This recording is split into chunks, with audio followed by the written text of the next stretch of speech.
sueños lúcidos hay alitas de pollo. Es el nuevo mundo. Y esto no es el nuevo mundo, sino Kunstwerks and Stuff. Y el día de hoy vamos a hablar sobre haikus. ¿Qué tal, Kun? ¿Cómo te va? ¿Qué tal, Ver? ¿Cómo estás? Aquí seguimos manteniendo la sana distancia, aprovechando las circunstancias, aprovechando la cuarentena y bueno, las actividades extras que tenemos. ¿Recuerdas con que hace unos días nos llegó una imagen, un juego muy simpático, precisamente, que era escribir tu propio haiku la imagen decía, escribe tu haiku neobarroco. Y tienes que utilizar cosas muy simples como el mes de nacimiento, el último dígito del celular, el último dígito del año en el que naciste, y de hecho, debo decir que tu haiku estuvo simpático, el que acabamos de escuchar ahorita al inicio.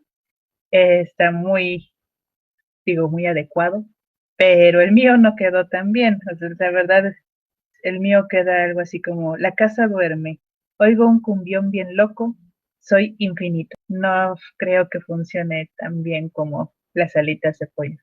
Justamente, le faltan alitas de pollo a tu haiku. El mío está maravilloso, no tengo ninguna queja, me gustó. Nuevo mundo con esta onda de la nueva normalidad y ese rollo, un nuevo mundo con alitas de pollo, es un mundo en el que yo quiero vivir. Entonces no tengo ninguna queja con mi haiku.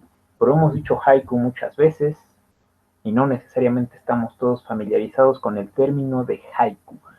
Yo debo decirte que lo primero que recuerdo cuando hablas de haiku, lo que viene a mi mente es el libro de eso, de Stephen King.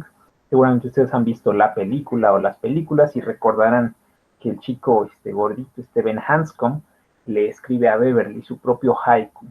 Les recuerdo, si no leyeron más bien el libro, dice, el haiku era poesía buena, en opinión de Ben, porque era poesía estructurada, no tenía reglas secretas.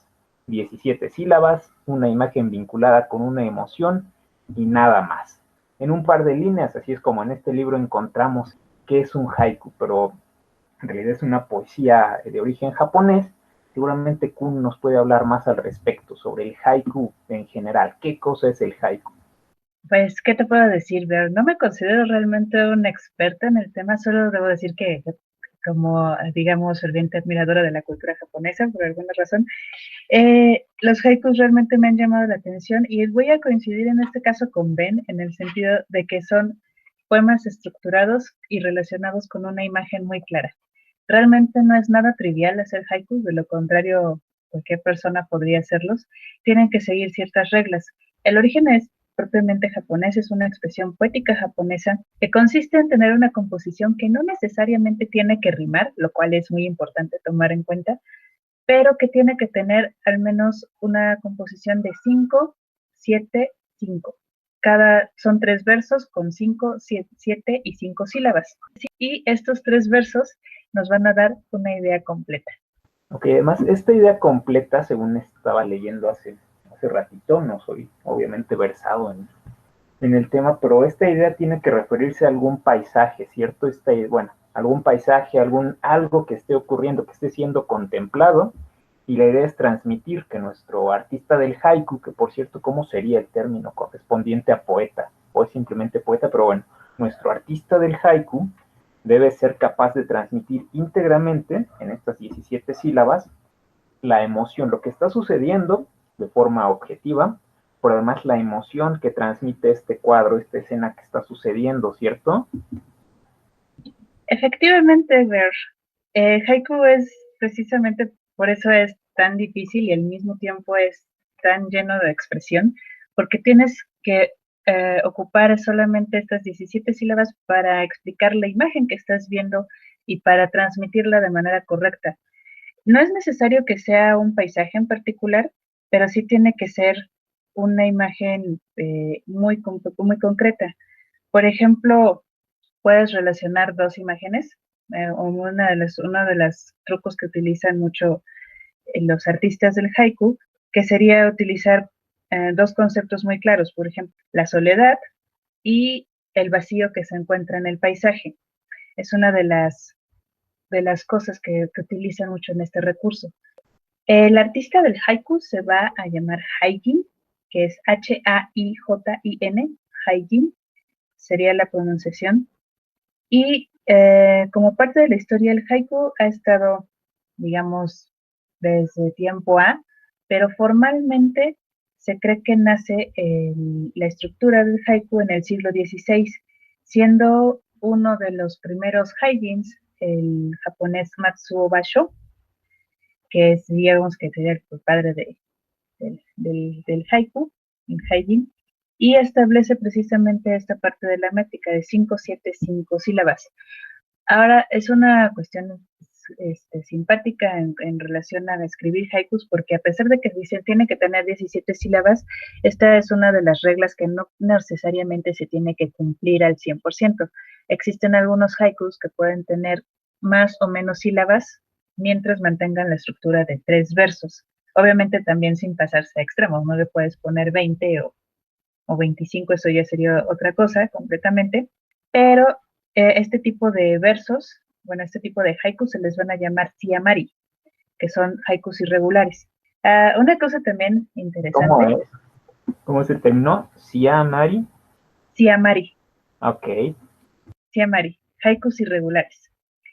Eh, una cosa interesante también respecto a cuándo se establece el haiku o el nacimiento del haiku como tal, es que también está muy ligado a la filosofía zen, o sea, tiene un origen budista.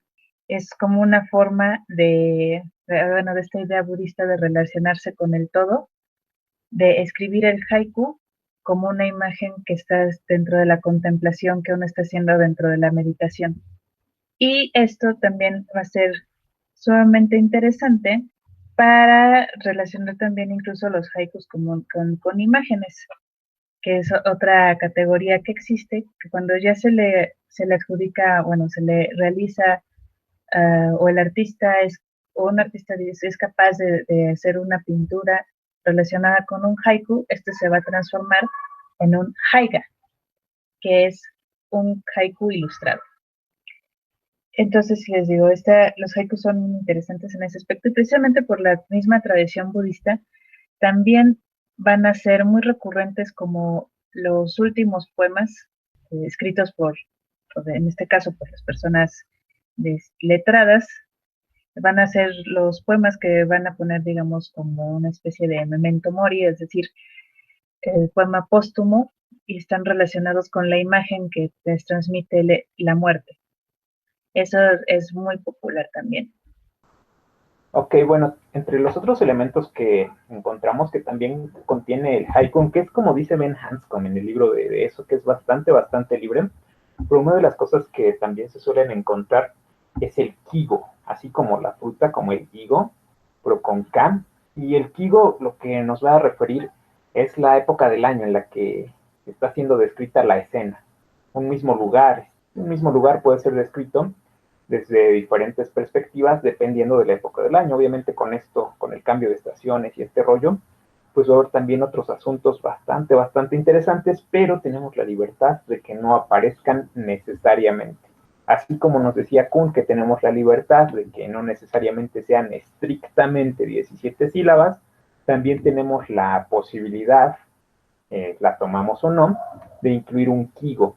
Y además el kigo debe ser una palabra o frase clave que no haga referencia explícita. Este es el asunto, me parece, de la poesía justo, de no decir estrictamente en el verano sucede esto, sino poner una figura retórica que nos indique que es verano. O si es invierno, yo soy obvio, yo no tengo esta capacidad para hacer haikus. Voy a decir nieve. Y claramente si incluyo la palabra nieve dentro de un haiku, pues se sobreentiende que estoy pensando en el invierno. Entonces son otras de las figuras poéticas que se utilizan, que son bastante interesantes, que no es nada trivial en realidad construir un haiku. Justamente el hecho de tener tanta libertad y tener que construir una escena en 17 sílabas, es en realidad un asunto muy, muy complejo, en especial si uno tiene la tendencia a darle las vueltas a las cosas. El orden mental que necesitamos para escribir un haiku correctamente, no cualquier cosa con 17 sílabas es un haiku, en realidad es bastante interesante. ¿Y qué otros elementos podemos encontrar en los haikus?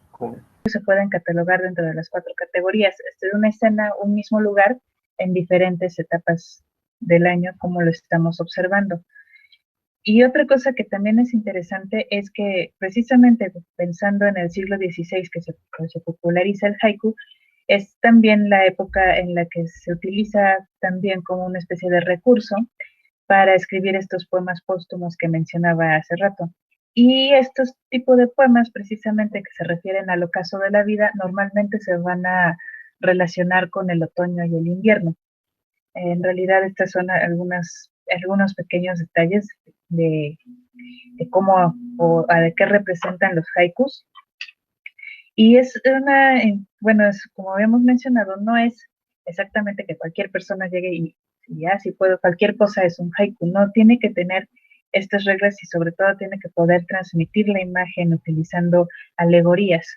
O sea, no tienes que ser tan explícito y poner la palabra primavera, verano, otoño, invierno, o este lugar, o esto muy específico, sino que tienes que tener la maestría para en 17 sílabas representar con una alegoría toda la escena completa. Y esa es una de las razones por las cuales, independientemente del resto de la poesía japonesa, que tienen otras categorías muy famosas, el haiku en realidad es una de las figuras que más se ha popularizado en el mundo, de tal forma que existen haikus en otros idiomas que no sean el japonés, como los que nosotros pusimos, bueno, los que les presentamos al inicio, que en ese caso venían como una especie de juego y funcionan quizá como haikus. Veamos cómo en realidad estos haikus o pseudo haikus del juego, en realidad sí están relativamente bien hechos. Es un juego, no olvidemos eso, sigue siendo un juego. Pero si se fijan, les repito el que yo tengo, en Sueños Lúcidos hay alitas de pollo, es el nuevo mundo. Entonces tenemos que sí hay un sentimiento sobre las alitas de pollo, por supuesto, ¿sale? También tenemos esta idea de es el nuevo mundo, que nos evoca algo de esperanza, una cosa así. Entonces, en realidad, no está tan perdido de todo. Al menos el mío, el de Kun es otra historia. No hay alitas de pollo, insisto. Alitas de pollo en sueños lúcidos, en un nuevo mundo. Fíjense que aquí la idea abstracta está bastante bien construida. Entonces, a mí me ha gustado mucho. Mi haiku me parece que cumple su propósito, que contiene los elementos. Me causa un sentimiento, sí, porque las alitas de pollo me causan un sentimiento positivo, porque el estilo es natural y sencillo. Eh, Desafortunadamente no hay una referencia temporal exacta, pero sería una referencia temporal un tanto, pues, onírica, literalmente, y también no literalmente, porque en sueños lúcidos, pero también tenemos una interpretación del nuevo mundo. Entonces, este haiku a mí me parece que cumple bastante bien los requisitos técnicos para ser considerado como un haiku. En cuanto al tuyo, Kun, ¿qué opinas? En realidad podría ser un haiku si te pusieran a evaluar el haiku. Le pondrías 10 al tuyo, al mío le pondría un 6. Un 6 porque las alitas de pollo, pues vaya, no son claramente algo relevante, pero me parece que técnicamente está bien hecho. Creo que técnicamente no tiene mayor problema. El problema es que las alitas de pollo no a todo el mundo le causarán el mismo sentimiento y todo este asunto. ¿Tú qué opinas sobre tu hype? Mi haiku en particular, yo quizá le pondría un 3 nada más porque tenemos las 17 sílabas o algo cercano a las 17 sílabas, pero es que a mí no me transmite realmente nada. Ahora, recordemos que este juego dice el haiku Niero Barroco, una, digamos, una término un poco despectivo en este caso, pero es que el mío dice, la casa duerme, oigo un cumbión bien loco, que en particular a mí no es que me gusten mucho las cumbias, debo decir. Aunque por otra parte, eso es una escena de la vida cotidiana bastante común aquí en México. Bueno, eso sí, ahorita, aún a pesar de la cuarentena, en las noches de pronto ahí se oyen los cumbiones bien locos en los alrededores. Es Punto a una su escena. favor, para mí eso es punto a su favor. Sí, sí, ahora que lo Evoca algo mencionas, de la vida cotidiana, está aunque evocando comprendo una que no es imagen. algo exacto. Está evocando una imagen. Y al menos aquí Y en la Ciudad de México es así, seguramente no es el único lugar, seguramente quienes nos escuchan se podrán identificar algunos. sí, sí, sí. Finalmente dice, soy infinito. El cumbión loco es infinito, yo soy infinito mientras oigo un cumbión bien loco. La casa está dormida, o sea, estaba durmiendo, pero oigo un cumbión bien loco y el sueño es infinito, por favor no me despierten. Bueno, va a darle diferentes interpretaciones. Yo le pondría un 3 en particular, pero le 3 de 10. 3 de Yo 10. coincido, sí. Sí, no es exactamente una imagen refinada que tengo en mi mente de un haiku.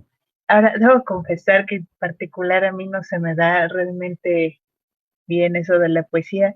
Sí tengo, como les había mencionado, una gran admiración a la cultura japonesa. Y la otra cosa que puedo mencionar es la parte de la traducción.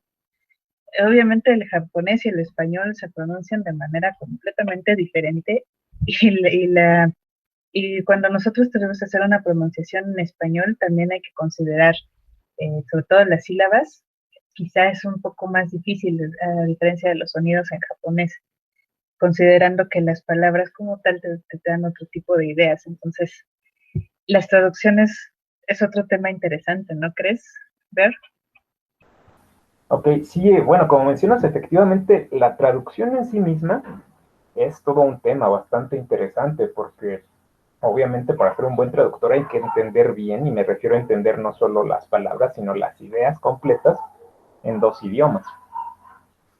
Entonces, esa es la primera dificultad, la dificultad obvia, que hay que entender los dos idiomas para entender lo que dicen y para decir lo mismo, pero de forma adecuada. Por eso las traducciones literales se notan y son chafísimas. Y aún más complicado, y bueno, en poesía es, bueno, yo pienso, nunca he hecho traducciones de poesía, sí de otros aspectos, pero nunca de poesía. No soy nada doctor en el tema. Me parece que es mucho más complicado porque tenemos asuntos en poesía general de la métrica. Y en haiku en particular, sobre una dificultad supongo bastante impresionante, el hecho de mantener la idea, de mantener las figuras literarias intactas y mantener nuestras 17 sílabas. Entonces expresar esto me parece que es un reto bastante complicado, y por lo mismo desafortunadamente creo que es muy fácil fallar en este aspecto y de repente destruir olímpicamente todo lo que esté a nuestro paso como traductor, destruir la idea. Tienes que elegir, supongo, en algún punto si destruyes la idea, destruyes la estructura. Es muy complicado desde mi punto de vista intentar traducir haiku. Yo no hablo japonés, entonces nunca lo he intentado, pero de todos modos me parece muy complicada la traducción en sí misma, la traducción de la poesía un poco más, y la traducción al haiku. A mí me parece que debe ser de las cosas más complicadas a hacer, aun cuando es muy rápido. Leerlo no te toma ni 10 segundos, pero yo creo que hacer una buena traducción de eso te lleva un buen rato de pensar. Necesitas un lenguaje bastante rico para poder expresar las mismas ideas en la misma forma abreviada, transmitiendo de manera tan íntegra como sea posible lo que el autor original dijo. Es una cuestión que me parece muy, muy interesante. Si alguien alguna vez ha hecho traducción de haiku, que nos platique, porque parece que es una cuestión súper interesante. Hacerlo bien, por supuesto, hacerlo ahí más o menos no es difícil, pero hacerlo bien debe ser todo un tema. No, no se trata solamente de meterlo a ¿cómo se llama? A Google Translate y y que haga el resto, porque obviamente, como están compuestas las sílabas del poema original en japonés, digamos que son palabras separadas, y entonces lo que va a hacer el Google Translate va a ser decirte la palabra literal, y así solitas no tienen ningún sentido. Cómo se escriben, cómo se interpretan, a veces ya debe ser una pesadilla para el traductor del día. Ahora, que igual, tú y yo somos así como afectos en todo caso a la poesía, ahí es me voy a decir ignorancia de algunas de las cuestiones del idioma japonés, a pesar de la admiración que les tengo, pues realmente no es, formalmente no estoy tan familiarizada con cómo utilizar completamente el lenguaje. Entonces, sí estaría interesante que alguien nos dijera si se dedica a precisamente esta parte de la traducción, qué tan difícil es esta parte de la traducción. Ahora, pensando en eso, pues es la razón, o sea, ya hemos estado diciendo ahorita que realmente la poesía quizá no es nuestro hit en esta cuestión literaria, pero yo creo que en este caso sí coincidimos al menos los dos. No sé, tú qué me dirás, Ver, que los haikus son sumamente divertidos. A diferencia de quizá otro tipo de expresión literaria o de expresión poética que, debo decir, a veces se me hace un poco quizá difícil. En particular, no soy tan fan de la poesía. Los haikus, por otro lado, se me hacen divertidos precisamente por la simpleza que manejan y por esta idea de transmitir toda una imagen con el mínimo recurso. Es esta idea de la parte zen, quizás te lo quiero decir. Me siento como una especie de círculo, me imagino así como una especie de pincelada en tinta completa. No sé tú, pero ¿qué te parece? ¿Estás de acuerdo conmigo que ni tú ni yo somos exactamente fans de la poesía en general? Habrá alguno que otro poema que sí nos gusta, que quizá sea tema más adelante para otro capítulo, pero que en todo caso el haiku sí es quizá uno de los puntos en los que sí coincidimos. Así es, yo retomo a Ben Hanscom simplemente porque fue el primer haiku con el que me familiaricé, porque me gusta leer a Stephen King. Entonces justamente tiene esta simplicidad, pero dentro de la simplicidad tiene un montón de riqueza.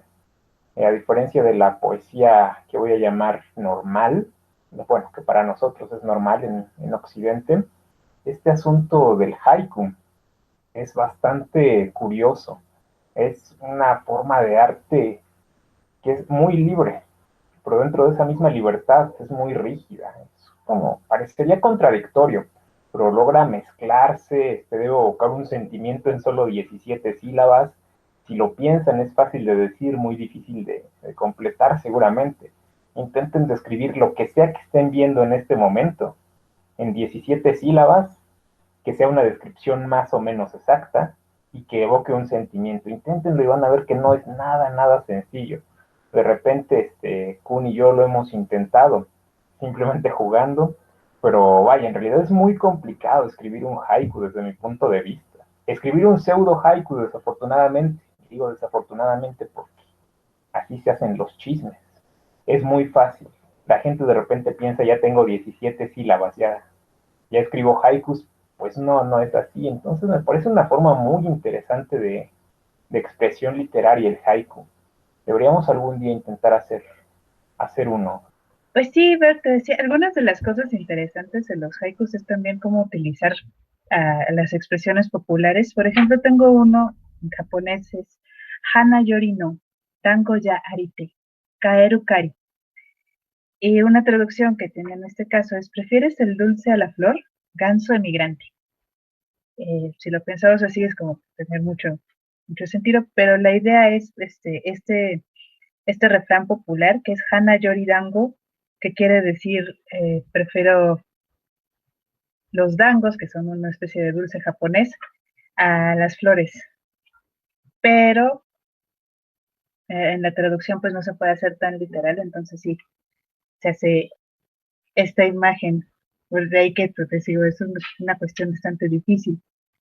Y entonces, nada más para cerrar y para que vean que no somos exactamente como maestros en este caso del haiku, somos, digamos, ¿cómo decir? Somos entusiastas. Si por mera diversión de pronto estamos en esas largas horas de espera para pasar de un lado a otro de la ciudad, por ejemplo, te puedes poner a hacer un haiku. Yo creo que es con un entretenimiento bastante simpático. No sé si estás de acuerdo conmigo, Ver, que así es Claro que como sí. nos la hemos pasado en algunas ocasiones haciendo haikus. Otro día les platicamos sobre el tema recurrente. Exacto. Pero bueno, tenemos otro que ya sería una traducción al español.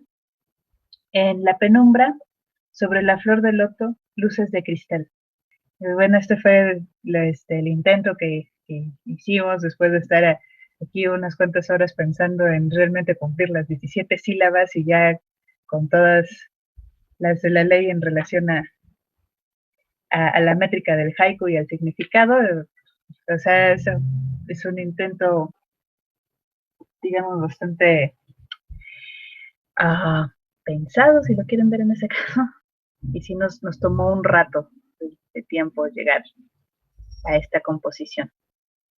No sé, a ver si gustas agregar algo más para este capítulo. Pues no, de mi parte sería todo simplemente y animar a nuestros escuchas a escribir su propio haiku si gustan compartirlo. Evidentemente este no es un canal de literatura, no es un podcast de literatura. Entonces nada, son bienvenidos, ¿sí? Si gustan escribirlos, si gustan compartirlos, Es una buena idea, es un buen ejercicio, de hecho, hacer un haiku. Incluso para quienes no nos gusta, yo me incluyo, quienes no nos encanta escribir, es un ejercicio bastante interesante, los invito a que lo hagan y si gustan compartirlo también se los agradezco muchísimo. De mi parte, pues sería todo. Bueno, pues sin más por el momento, nos vamos a despedir el día de hoy. Este fue otro capítulo más de Kunst, Vers and Stuff. Recuerden, normalmente hablamos de stuff, no de Kunst, no de Vers, stuff en general. Y el día de hoy, el tema fueron haikus. Pues muchas gracias y esperamos poder leer algunos de sus haikus y sus opiniones al respecto.